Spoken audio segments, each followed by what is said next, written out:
Everyone good morning, welcome back to my new video. So दोस्तों कैसे हो? I hope कि आप लोग सब अच्छे होंगे। फिलहाल दोस्तों जो कल मैंने वीडियो डाला था उसमें आप लोगों का बहुत सारा कमेंट आ रहा था एनेक्सर को लेकर, और एनेक्सर को लेकर आई थिंक कि जो है आप लोग काफ़ी ज़्यादा कंफ्यूज हो।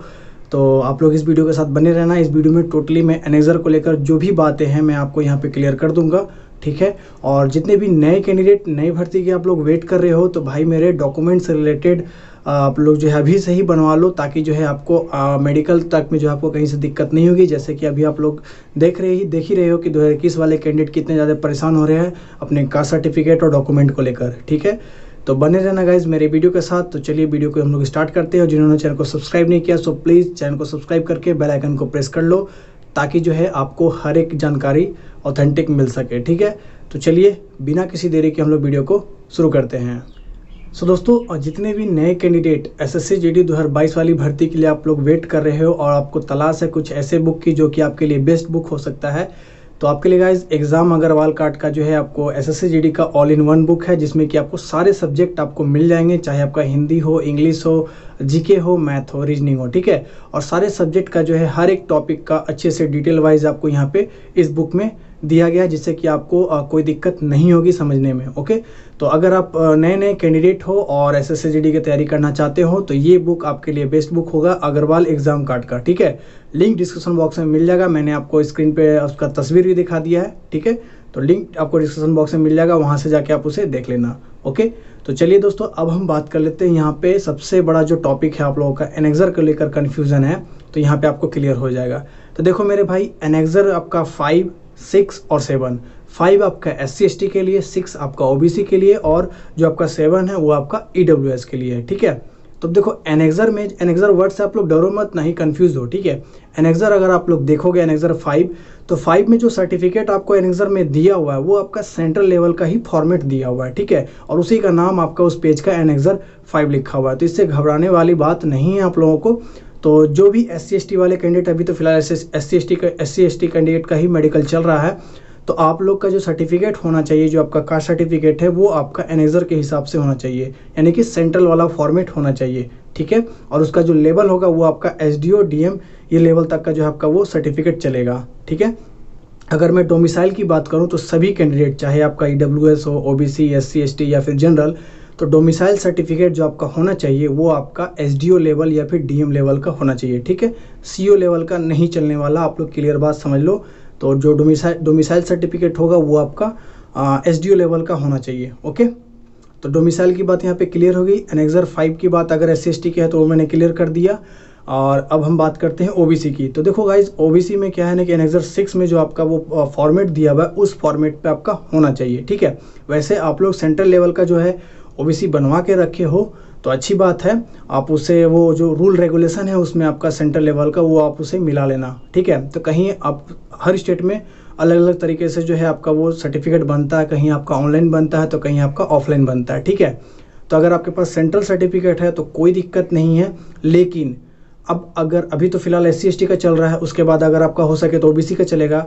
तो OBC में क्या है ना कि आपका जो एनेक्सर 6 दिया हुआ है, अगर सेंटर पे वो एनेक्सर 6 का ही डिमांड कर दे कि नहीं मुझे एनेक्सर 6 में जो फॉर्मेट दिया हुआ है मुझे उसी चीज़ पे चाहिए, तब तो भैया आपको वो बनवा कर लेकर जाना ही पड़ेगा, ठीक है। अगर ऐसा डिमांडेबल नहीं है तो अगर आपके पास जो सेंट्रल वाला सर्टिफिकेट, लेकिन सेंट्रल वाला सर्टिफिकेट ही होना चाहिए, ठीक है, वो भी आपका जो लेवल होगा SDO या फिर DM लेवल का सर्टिफिकेट होना चाहिए, ओके। तो आप उसे भी लेकर जा सकते हो, ओके। लेकिन आपको ये थोड़ा सा वेट करना पड़ेगा, जब आपका OBC का जो आपका दिन होगा, जिस दिन आपका मेडिकल होगा OBC का, तो उस दिन ही आपको मालूम चलेगा कि वहाँ पे वो एनेक्सर 6 का ही हाईली डिमांड कर रहा है या फिर आपका वो सेंट्रल वाला सर्टिफिकेट पे काम हो जाएगा, ठीक है। तो ये आपको उस दिन आपको मालूम चलेगा। अब देखो दोस्तों, जैसे कि आपका नोटिफिकेशन आया हुआ है तो नोटिफिकेशन में भी आपका वो सारा कुछ दिया हुआ है, आपका एडमिट कार्ड पे भी मेंशन किया हुआ है डॉक्यूमेंट में कि कौन कौन से कैटेगरी के लिए कौन कौन से डॉक्यूमेंट चाहिए। तो ये आपकी गलती है कि आप उसे नहीं बनवाए हो और अभी इतना भागा दौड़ी कर रहे हो, ठीक है। तो ये आपकी गलती है, खैर कोई बात नहीं, आपको ये फिर भी जो है आपको 5 दिन का समय मिलेगा आपको बनवाने के लिए। तो आप जो है कुछ पैसे खर्च होंगे, लेकिन अब अगर आपको हाईली डिमांड कर दे कि नहीं मुझे एनेक्सर 6 ही चाहिए OBC के लिए, तब तो भैया आपको वो बनवाना ही पड़ेगा। तो आप पैसे वैसे खर्च करके भी जो है आप उस डॉक्यूमेंट को तैयार कर लो, ओके। लेकिन अभी जो है आपको वो वेट करना ही पड़ेगा, ठीक है। और डिस्क्रिप्शन बॉक्स में आपको टेलीग्राम ग्रुप का लिंक मिल जाएगा। मैं वहाँ पे वो जो एनेक्सर 5 है, एनेक्सर 6 है और एनेक्सर जो 7 आपका AWS का है, वो सारा जो सर्टिफिकेट का PDF है वो मैं वहाँ पे सेंड कर दिया हूँ, ठीक है। तो आप वो जाके वहाँ से डाउनलोड करके बनवा लेना, ठीक है। अब हम बात करेंगे यहाँ पे EWS का जो एनेक्सर 7 लग रहा है वो देखो। तो देखो, जो भी सर्टिफिकेट आप लोग EWS का बनवाए हो अपने स्टेट से, उसमें जो भी आपका फॉर्मेट दिया हुआ है, जो आपका उसमें रूल रेगुलेशन दिया हुआ है, वो आपका एनेक्सर 7 से मिला लो। उसमें कुछ 4 या 5 पॉइंट जो है आपका वो रूल है, चाहे 5 एकड़ स्क्वायर फीट पता नहीं ज़मीन वगैरह का वो रूल दिया हुआ है, ठीक है। तो वो रूल अपने जो EWS बनवाए हो उससे मिला लो। सेम मिलता है तो कोई दिक्कत नहीं है, लेकिन हाँ, लेवल होना चाहिए आपका SDO या फिर TM लेवल का होना चाहिए, ठीक है। CO लेवल का नहीं चलने वाला है। अब यहाँ पे अगर आपका कन्फ्यूज़न होता है हिंदी में है, अब मेरा इंग्लिश में चलेगा कि नहीं चलेगा, तो देखो, हिंदी इंग्लिश का कोई बात नहीं है। फॉर्मेट में जो भी कुछ लिखा हुआ है वो आपका सेम टू सेम होना चाहिए, ठीक है। यही बात है आपका यहाँ पे। एनेक्सर को लेकर ज़्यादा डरो मत, कन्फ्यूजन मत रहो। एनेक्सर में जो सर्टिफिकेट दिया हुआ है वो आपका सेंट्रल वाला ही सर्टिफिकेट का फॉर्मेट दिया हुआ है, ठीक है। आपको टेलीग्राम ग्रुप में जो है वो फॉर्मेट मैं सेंड कर दिया हूँ, वहाँ से जाके आप उस फॉर्मेट को देख लेना, ठीक है। इसके रिगार्डिंग आपका आई थिंक कि क्वेश्चंस नहीं होना चाहिए। और क्रूसेडेट का तो कोई फंडा है नहीं, सभी चीज़ एक्सेप्ट हो रहे हैं। जब 5 दिन का समय मिल रहा है तो इसका मतलब समझ लो कि भाई क्रूसेडेट का कोई फंडा नहीं है यहाँ पे, ओके। और जो भी सर्टिफिकेट बनाओगे यार, SDO लेवल का ही बनवाना है, ठीक है। SDO या फिर DM जो भी हो बनवा लेना, लेकिन CO लेवल का नहीं चलने वाला है। अब यहाँ पे कुछ इंपॉर्टेंट बातें हम लोग डिस्कस कर लेते हैं। जैसे कि आप आने वाले टाइम में मेडिकल देने जाओगे तो देखो, कम से कम एटलीस्ट 3 दिन का आप लोग रहने खाने का व्यवस्था कर लो, क्योंकि मेडिकल में जब आप अंदर घुसोगे तो आपको वो टाइम फिक्स टाइम नहीं है कि हाँ आपको इतने बजे छोड़ेगा। वो आपको रात के 11 बजे, 10 बजे या फिर 9 बजे भी छोड़ सकता है, ठीक है। तो सभी सेंटर का अलग अलग सिस्टम से चल रहा है प्रोसेस, ठीक है। तो आप तो जो है आप अपने सेंटर का पता कर लेना कि आपके सेंटर पे कैसे वो मेडिकल लिया जा रहा है, ठीक है। कहीं पे जो है आपका पहले दिन सिर्फ डॉक्यूमेंटेशन हो रहा है, जैसे कि मैंने अररिया का बताया, तो वहाँ पे मेडिकल भी ले लिया है पूरा आधा आधी, ठीक है। और इम्पॉर्टेंट पॉइंट बात यह है कि आपने जो है पूरे होल बॉडी का जो है बाहरी पार्ट जो है वो अपना क्लीन वगैरह करके रखना, ठीक है। क्लीन वगैरह में तो आप समझ ही रहे हो कि मैं क्या कहना चाह रहा हूँ, ओके।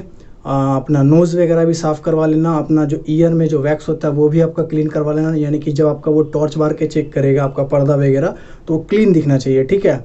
तो अगर आपको वो क्लीन नहीं दिखेगा तो हो सकता है कि आपको रीमेडिकल भी दे दे। इसीलिए छोटे छोटे पॉइंट को आप लोग ध्यान से रखना, ध्यान देना, और ये सब चीज़ क्लियर वगैरह करके ही जाना है, ठीक है। बाद बाकी डॉक्यूमेंट्स को लेकर कोई प्रॉब्लम नहीं है यार, आराम से सब कुछ एक्सेप्ट हो जाएगा। हाँ, जिसका ज़्यादा प्रॉब्लम है भैया तो उसको तो प्रॉब्लम क्रिएट होगा ही, ठीक है। एंड आज का जो है, कल जो मेडिकल हुआ है वो आज रिजल्ट आएगा शाम के टाइम में, तो मैं उस कैंडिडेट से फिर से मैं कॉल पे जो है रिव्यू लेके आपके साथ जो है वीडियो शेयर कर दूंगा कि रीमेडिकल में कितना समय मिल रहा है और बच्चे को किस किस पॉइंट पे जो है रिजेक्ट किया गया या फिर रीमेडिकल दिया गया या फिर डायरेक्ट रिजेक्ट किया गया, ठीक है। तो इस वीडियो के लिए जो है आप लोग इंतज़ार करना, ठीक है। शाम तक के जब वो निकल जाए वहाँ से, उसके बाद ही मैं वीडियो डालूँगा, ठीक है। तो आई होप कि आपको सारा कुछ समझ में आ गया है। और कमेंट बॉक्स आपके लिए खुला हुआ है, वहाँ पे जाके आप लोग कमेंट कर दो, ठीक है। जो भी आपका क्वेश्चन हो मैं टाइम रहते रिप्लाई जरूर करूँगा, ओके। तो ठीक है दोस्तों, फिर मिलते हैं नेक्स्ट किसी वीडियो के साथ। तब तक के लिए दोस्तों जय हिंद, वंदे मातरम।